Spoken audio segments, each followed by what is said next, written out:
mstari wa 16 inasema, basi nasema enendeni kwa Roho, wala mtazitimiza kamwe tamaa za mwili,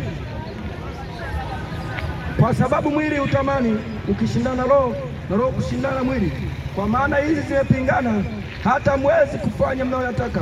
Lakini mkiongozwa na Roho hampo chini ya sheria.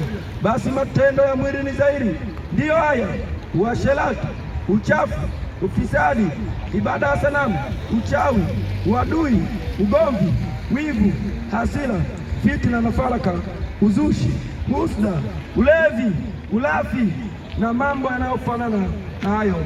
Katika wanaambia mapema kama nilivyokwisha kuambia kwamba watu wa matendo mambo ya jinsi hiyo hawataurithi ufalme wa Mungu. Haleluya, amen. Tuko mahali hapa kuambiana katika kila eneo. Mungu anasema uasherati, wazinzi. Utakuwa kusoma kwa taratibu, nitakuwa naendelea na hiyo. Utakuwa nasoma hiyo, nitakuwa na hiyo unakuelewa. Haleluya, amen. Haleluya, uasherati. Kwa nini Mungu anazungumza uasherati? Uasherati ni kuwa na bibi zaidi ya mmoja. Haleluya, amen. Kuwa na bibi zaidi ya mmoja. Wivu, unaweza kuona wivu kwa sababu duka la jirani yako anafanya biashara vizuri, anapata wateja dukani kwako, toka umekaa unaota moto, unaweza kumwonea wivu, nayo inakupeleka jehanamu. Haleluya, amen. Uchafu ni vitu ambavyo unaishi maisha ya kuto kumpendeza Mungu. Haleluya, amen. Endelea. Basi matendo ya mwili ni dhahiri. Matendo ya mwili ni dhahiri: uasherati, uchafu, ufisadi kwa Mungu. Na mwenyewe huo ufisadi, maneno yanayotumika sasa hivi sio maneno mapya. Biblia ina miaka 1000 na maelfu. Haleluya, mpaka imetufika sisi kutufikia hilo neno la uasherati. Haleluya. Uasherati ni kutamani. Lakini hiyo kutamani kuna kujaje? Imefika mahali watu sasa wameharibikiwa. Ndani ya nyumba tunashindana kuvaa suruali. Bwana Yesu asifiwe. Wakina mama wenyewe wanavaa suruali, wababa wanavaa suruali. Jaribu kuwaza hapo mbele yetu, akipita mwana mama amevaa sketi vizuri, amepita mwana mama amevaa suruali imembana, lazima mwanaume atageuka macho kumwangalia aliyovaa suruali iliyobana. Huko ni kuchanganyikiwa. Unaweza usiwe msharati, lakini pale kuvaa suruali ya ndugu yako imekubana, unapogeuza mioyo ya wanaume, unapogeuza macho ya wanaume, tayari kwa kutwa mzima umezini na wanaume zaidi ya 50. Haleluya, haleluya. Hata maumbile yenyewe wafundishi. Tunasafiri, katika usafiri huwa tunaona tunavaa suruali, tunapoenda kusema tunachimba dawa, wanaume wanafungua cheni yao na zipu, wanafungua wanajisaidia. Sasa je, wewe mwanamama unapovaa suruali unajisaidiaje? Tena mnasema kuna suruali kuna cheni unafungua kushoto, yani kutaka kuhalalisha. Hiyo ni dhambi. Fungua zipu kojoa tuone. Tuko hapa tuambizane ukweli. Haleluya. Ni lazima mtavue ya suruali, mtateremsha, alafu mnatuonesha mambega. Wacha ujinga. Mnatamanisha watu bila sababu. Mtume Paulo alikuwa anahubiri kwa lugha ya kwao, na mimi leo na kila sababu hapa mara nitaongea lugha ambazo nikitaja ni mbega sio jua, atanifuata, atapiga simu, tuacha namba za simu hapa. Haleluya. Wakina mama mnasababisha watu wazini zaidi ya wanawake 3 na zaidi ya wanaume 12 na kuendelea, kwa sababu ya hiyo suruali. Hilo sio vazi lake. Wewe sio vazi lako hilo. Haleluya, haleluya. Ifike mahali, kama tunafika mahali tunakimbia, tunafika mahali tunaruka maandiko. Kwa sisi watumishi wa Mungu, unapopunguza neno kwenye Biblia, bado mapigo yatakufika tu. Haleluya. Endelea. Inaendelea, inasema faraka. Ibada ya sanamu ni pamoja. Ibada ya sanamu, wengi wanaelewa kwamba ni lazima uchonge sanamu fulani ukavaa shingoni. Hapana. Ibada ya sanamu inaweza kuingia katika maeneo yote. Unaweza ukakaa nyumbani kwako umevaa nywele za bandia, umevaa nywele zile za Kihindi, unakaa kwenye kioo zaidi ya saa moja, zaidi ya masaa mawili, wewe unajiabudu mwenyewe, wewe ni sanamu. Haleluya. Huko ni kuabudu sanamu. Sanamu sifikirie tu kwa walio wa Kristo. Sanamu hata wewe unapojibadilisha. Yaani unamkataa Mungu jinsi alivyokuumba nywele za pilipili, unasema mimi sijaumbwa hivyo. Bwana Yesu asifiwe. Amen. Bwana Yesu asifiwe. Hata kama tulikuwa naambieni hizo nywele za watu waliokufa, hizo nywele za Kihindi hizo, kila mwaka wanatoa sadaka katika majengo yao ya ibada, lakini leo watu tunachanganyikiwa, tunanunua hizo nywele kisha tunazivaa, tunakaa kutwa kwenye kioo, tena ukiangalia utasikia mimi naitwa Jessica. Wacha upumbavu. Haleluya. Bwana Yesu asifiwe. Mwanamke wa yote ukiweka nywele za bandia unajiabudu wewe mwenyewe, pepo haipo kwako. Hakuna pepo ya namna hiyo. Alafu nakaa wa Kristo, Bwana Yesu asifiwe, mwanangu aendelee na masomo, kichwani mweka nywele za bandia. Mungu asikii maombi ya wenye dhambi. Bwana Yesu asifiwe sana. Amen. Kwa lazima afike mahali watumishi wa Mungu, watu wanayemjua Mungu wasimame hadharani, wasimame katika kila maeneo kupeleka habari za kwamba watu, ukifanya jambo hili unaenda jehanamu. Yale mambo mengine yaliyofichika yapo katika nini? Haleluya. Haleluya. Hebu tuangalie katika Galatia sura ile ya 6 mstari wa 9.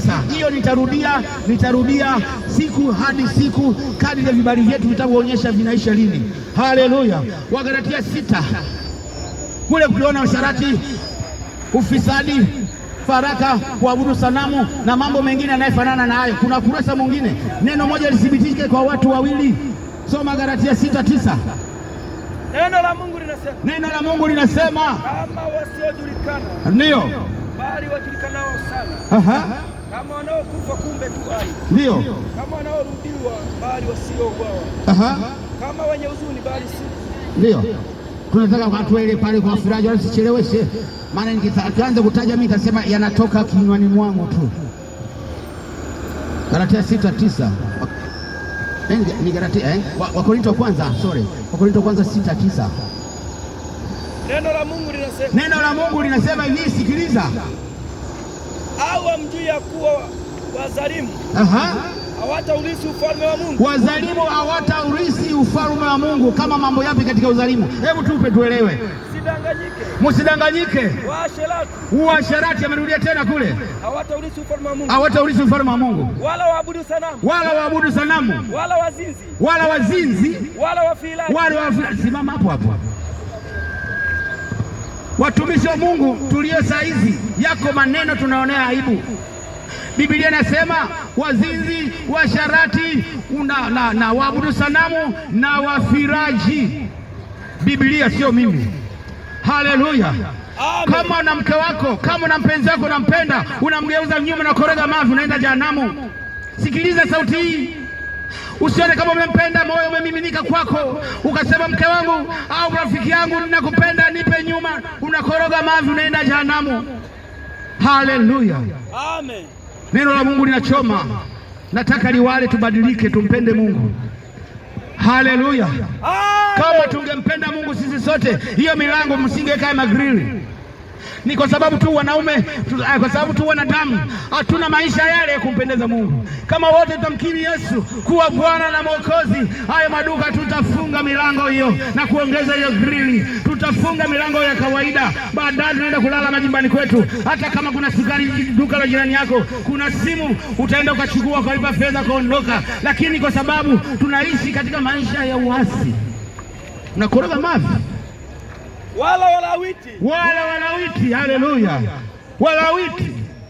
Lakini kufika stendi hapa tunahubiri tu habari njema, unatakiwa hapana kupamba. Mwambie mtu kufira. Ufiraji, wacha wanaume, wacha kugeuza wake zenu. Siku mmeoana naye alikuwa anampa majina mengi, tomato, queen, sijui majina mengi. Leo unageuza mkeo kwa sura kama kiatu, unamfira. Koroga mavi. Pumbavu wewe. Sio mimi, ni Biblia inasema. Haleluya. Amen. Haleluya. Amen. Wala wevi. Wala watamanio.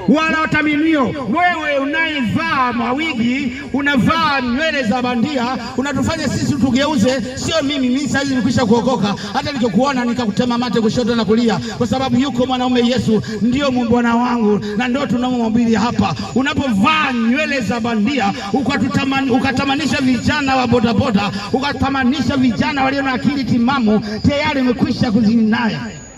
Timotheo Waraka wa kwanza sura ya 2 mstari wa 9. Timotheo, wanawake wajipambe kwa mavazi ya haleluya.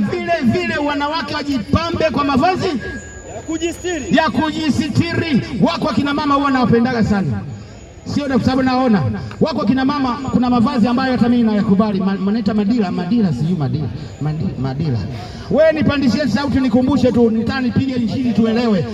Anasema madela, yaani mtu akivaa dela akipita mahali hapo huwezi kumwangalia mara mbili, lakini akivaa suruali ya kubana wewe unatanikiwa, kwa sababu amebana vile vitu ambavyo vinaonekana. Hivi inaonekana hapa, huu ni uchi.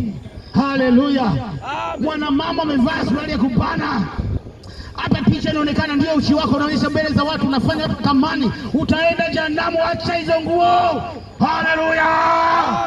Wajipambe kwa mavazi ya kujisitiri. Ujipambe kwa mavazi ya kujisitiri pamoja na adabu nzuri. Moyo wa kiasi. Si kwa kusuka nywele. Unaposuka nywele, subiri kidogo mpenzi wangu, katika jina la Yesu Kristo, sio kwa kusuka nywele. Lakini saa hizi dunia hii imekwisha kuchanganyikiwa. Usiposuka nywele bado unaonyesha kwamba mwanamke usiyopendeza. Tena Mungu anasema wasiongee vitu ambavyo naota ndoto, watatambulisha uinjilisti na majina mengine, mwisho wa askofu. Neno mtume aliko, neno nabii hakuna tena. Nadhiri hiyo mtakazi wengine ndio mnasikia mahali hapa neno, kuna mtu anaitwa nadhiri. Haleluya, haleluya, amen. Huwa haya majina mengine hayatajwi kwa sababu wanajua mtume. Tena unakwambiaje? Hawa jamaa wamevaa mafundisho ya mitume na manabii. Yaani akili yako wewe sio mzuri. Kwa sababu gani? Hata nyumba unavyojenga ina msingi. Tumejengwa juu ya misingi ya mitume na manabii, vinginevyo ukachomoa hicho kitabu. Na hapo watakuwa wanasema, Mungu anasema mupendane, sijui nini, tunda la Roho, upendo na uvumilivu, hilo mnalipenda. Lakini ikifika kwenye ufiraji, neno hilo mnaliruka. Chomoa basi ya makaratasi yaliandikwa ufiraji. Haleluya, haleluya, amen. Bwana Yesu asifiwe, amen. Tuko hapa mpaka saa 3 za usiku tukipata neema. Lengo tunataka watu waliwale tupone, na kuhubiri kwetu